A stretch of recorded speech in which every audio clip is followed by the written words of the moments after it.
सब दुनिया भूली है, जो हैं भूले भटके अटके, वे कर्तव्य मार्ग पर आ जावें। वह शक्ति हमें दो दया निधि, कर्तव्य मार्ग पर डट जावें। पर सेवा पर उपकार में हम जगजीवन सफल बना जावें। छलदम्ब द्वेष पाखंड झूठे अन्याय से निस्दिन दूर रहे। कितना अच्छी प्रार्थना है, बचपन में ही स्कूलों में पढ़ाया जाता है। टीचर भी इसको गाते हैं और विद्यार्थी भी गाते हैं। टीचर तो गाते समय शर्माते रहते हैं, नीचे मुड़ कर लेते हैं। मैंने टीचरों को देखा जब सुबह प्रार्थना होती है स्कूल में तो मुड़ नीचे कर लेते, झुका लेते।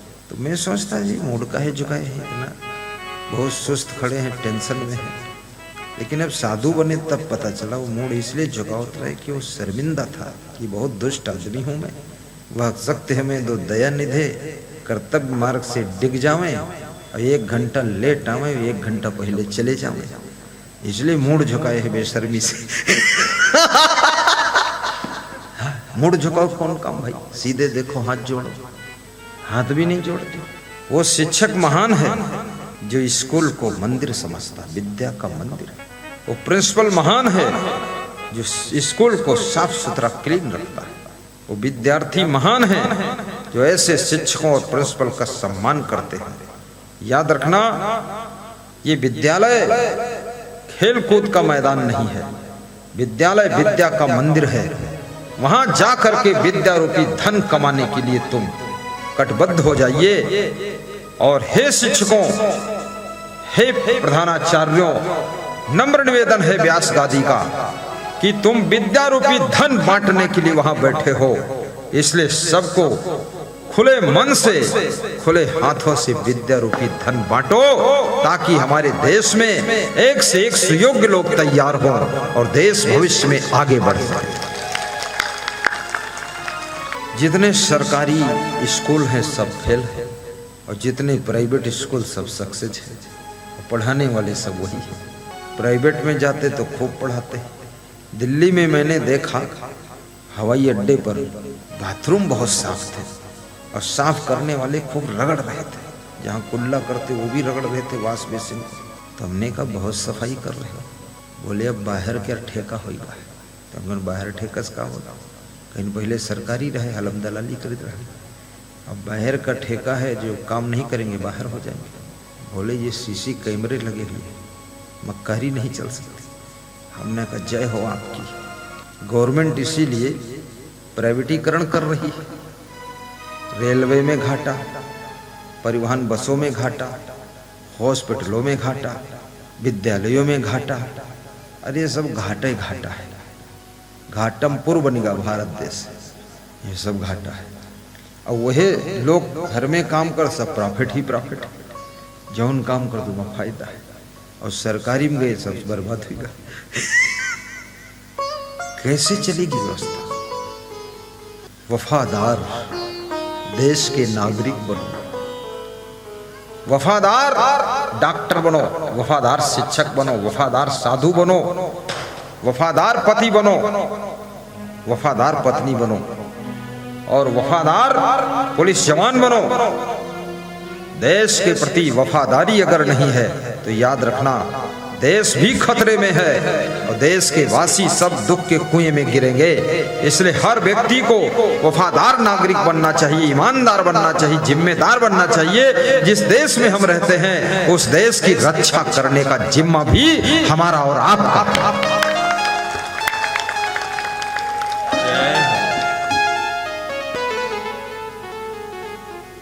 ये भारत देश जैसा कोई दुनिया में देश नहीं। मैं 8-10 देशों में गया हूं, देखा हूं, कुछ नहीं। हमें तो रोज भारत की याद आती थी कि कब यहां से हम निकल पाएं। यहां जो प्रेम मिलता है, यहां जो आपस का स्नेह है, यहां जो सेवा का भाव है। किसी के द्वार पर चले जाओ, 1 गिलास पानी, थोड़ा बिस्कुट, नमकीन, चाय मिलेगी आपको। और यहाँ भारत देश में जो धर्म है, भक्ति है, सत्संग है, पूजा पाठ है। और यहाँ पर मैं तो ये सोचता हूँ धन्य है भारत की धरा, जहाँ पर कितने भगवानों का अवतार हुआ, कितने महान पुरुषों का अवतार हुआ। कबीर जैसे महान संत, स्वामी महावीर जैसे महान संत, गुरु नानक देव जैसे संत, राम और कृष्ण जैसे भगवान, बुद्ध जैसे भगवान जिस धरती पर पैदा हुए, तुलसी जैसे विद्वान और कबीर जैसे महान, वो धरती साधारण नहीं है। ये धरती अवतार भी कराती है, सबका बेड़ा का पार भी कराती है। ये धरती धन्य है, इस धरा को हम नमन करते हैं।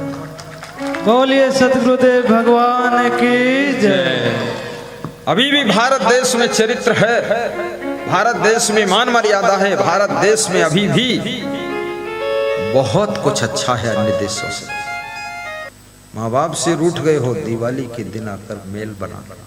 दिवाली दिलवाली है, ये सबको दिल मिलाने वाली है, ये दिवाली है। बहन से रूठ गए हो, दिवाली में बहन से भी नमस्ते कर लो, मोबाइल लगा दो, नाराज मत हुआ करो।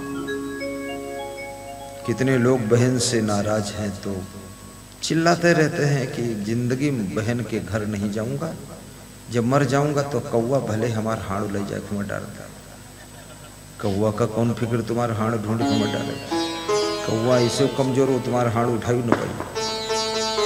तुम्हार जिंदम हाड़ खतरनाक है, मरे मोर खतरनाक हाड़ है। तुम्हारा हाड़ कौवा हुआ डरेगी, कौवा से डरवावत है हाड़ मरे के बाद, तो जिंदा हाड़ खुद ही कहने लग जाते। खुद ही जिंदा हाड़ ले जाइए और बहन से कही तो जिंदा हाड़ आएगा। अरे हड़हा कहूँ क्या हाड़ू पाड़ू बताओ, फालतू बात। ये बहन है, क्षमा भी कर दो थोड़ा, भाई है माफ कर दो। क्षमा करने वाले बड़े होते हैं, क्षमा मांगने वाले उससे भी बड़े होते हैं, और जो क्षमा ना करे और क्षमा मांगे भी ना, वो सबसे नीचे खड़े होते हैं। याद रखना, क्षमा मांगने में कभी भी संकोच नहीं करना चाहिए। क्षमा बड़न को चाहिए, छोटन को उत्पात, विष्णु की क्या घट गई, जो भृगु ने मारी लात। परशुराम जी के पिता भृगु जी विष्णु भगवान के लात मारते, और भृगु जी के बेटे परशुराम जी भगवान श्री राम को कठोर बात मारते। कहते हैं, अनुचित बचन कहो अज्ञाता, क्षमहु क्षमा मंदिर दो भ्राता। अनुचित बचन, परशुराम जिस समय राम को कठोर बोलते हैं, रे कहते हैं, तू कहते हैं, मारने की धमकी देते हैं, राम मुस्कुराते रहते हैं। उस समय राम की ऊंचाई परशुराम से 1000 गुना बड़ी हो गई। लेकिन जब परशुराम राम से क्षमा मांगते हैं तो परशुराम की ऊंचाई भी राम के बराबर हो जाती है। परशुराम क्षमा मांग रहे हैं। यहां पर परशुराम ने बहुत अच्छे नंबर प्राप्त कर लिए, और परशुराम कहते हैं, अनुचित वचन अज्ञान बस मेरे मुख से निकले। अनुचित वचन कहो अज्ञाता, अज्ञात था, ज्ञान नहीं था, मालूम नहीं था कि तुम राम हो, भगवान हो, पूर्णावतार हो, मैं जानता नहीं था। तो राम मुस्कुराए, बोले, आप भी तो भगवान हो, अंशावतार हो। भगवान भगवान को ना पहचान पाए, बहुत बड़ी बात हो गई। अरे जिस पत्नी के साथ में तुम 50 साल रहते हो उसको भी नहीं पहचान पाते हो। इतना जल्दी पहचानना, आदमी को पहचानना बहुत कठिन होता है। न पति को पत्नी पहचान पाती है क्या, ये कौन मॉडल है, WH मॉडल है कि Z4 मॉडल है। कौन पहचान पाता, धोखा खा जाते हैं। अनुचित बचन कहो अज्ञाता, हो क्षमहु क्षमा मंदिर दो भ्राता। हे दोनों भाई राम लक्ष्मण, तुम क्षमा के मंदिर हो, मुझे क्षमा कर दे।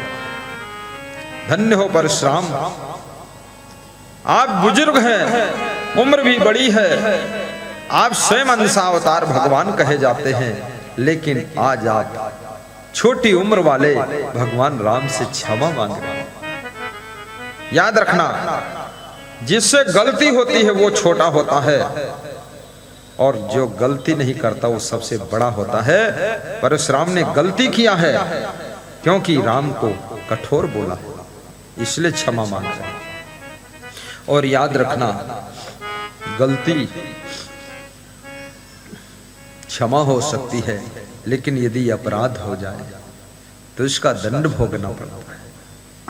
और गलती उसे कहते, एक बार हो जाए वो गलती है, और जो बार बार हो फिर वो गलती अपराध में बदल जाती है, फिर उसका दंड भोगना पड़ता है।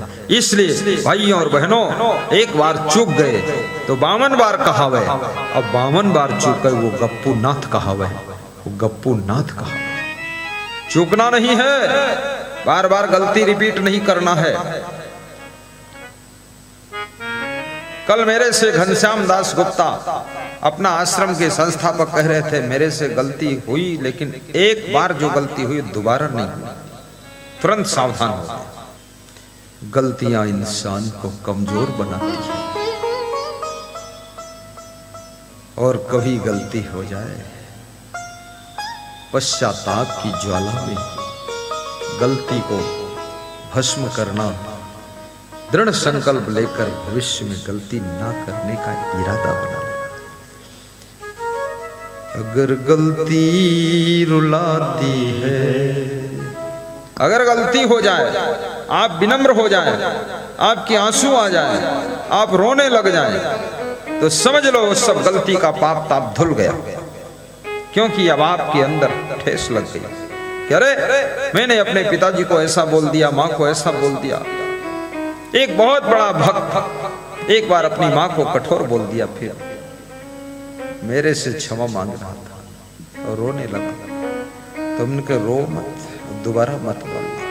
फिर जिंदगी भर माँ की सेवा की, कभी नहीं बोला। जोश खरोश में अपनी माँ को कठोर मत बोलना, पिताजी को कठोर मत बोलना, और जोश खरोश में आकर के अपने से बड़ों का अपमान मत करना, अपने बड़े भाई का अपमान मत करना। याद रखना, सब कुछ कोई तुम्हारा छीन सकता है, लूट सकता है, ले सकता है, बेईमानी कर सकता है, लेकिन तुम्हारी बुद्धि और तुम्हारे भाग्य को कोई नहीं छीन सकता है, न बांट सकता है, न लूट सकता है। इसलिए गुरु की भक्ति करो, उससे तुम्हारा भाग्य उदय होगा। और जो कुछ कोई ले गया, ले जाने दो, क्षमा कर दो, और उसके बाद देखो दिन दूना रात चौगुना न चमकने लग जाए तो मेरे से बताना। बोलिए सतगुरुदेव भगवान की जय। अगर गलती रुलाती है, गाइए। तुराई भी दिखाती है, अगर गलती रुलाती है, तुराई भी दिखाती है। मनुज गलती का पुतला है, जो अक्सर हो ही जाती है। मनुज गलती का पुतला है, रविंदर साहब, जो अक्सर शांति साहब हो ही जाती है। मस्त हो जाइए। जो कर ले ठीक गलती को, जो कर ले दूर गलती को, उसे शान कहते हैं। किसी के काम में जो आए, उसे शान कहते हैं। पराया दर्द अपनाए, उसे भगवान कहते हैं। पराया दर्द अपनाए, गाइए गाइए गाइए, उसे भगवान कहते हैं। ये दुनिया एक उलझन है, बहुत अच्छा कहीं धोखा खा कहीं ठोकर, ये दुनिया एक उलझन है, कहीं धोखा कहीं ठोकर। कोई जीता है हंस हंस के, कोई जीता है रो रो कर, कोई जीता है हंस हंस के, कोई जीता है रो रो कर। जो मुसीबत में न घबराए, उसे इंसान कहते हैं। जो मुसीबत में न घबराए, उसे इंसान कहते हैं। किसी के काम जो आए, उसे इंसान कहते हैं। पराया दर्द अपनाए, उसे भगवान कहते हैं। यूं भरने को तो दुनिया में पशु भी पेट भरते हैं। यूं भरने को तो दुनिया में पशु भी पेट भरते हैं। पथिक जो बाँट कर खाए, पथिक जो बाँट कर खाए, उसे इंसान कहते हैं। पराया दर्द अपनाए, उसे भगवान कहते हैं। पराया दर्द अपनाए, उसे भगवान कहते हैं। बोली सद्गुरुदेव की जय।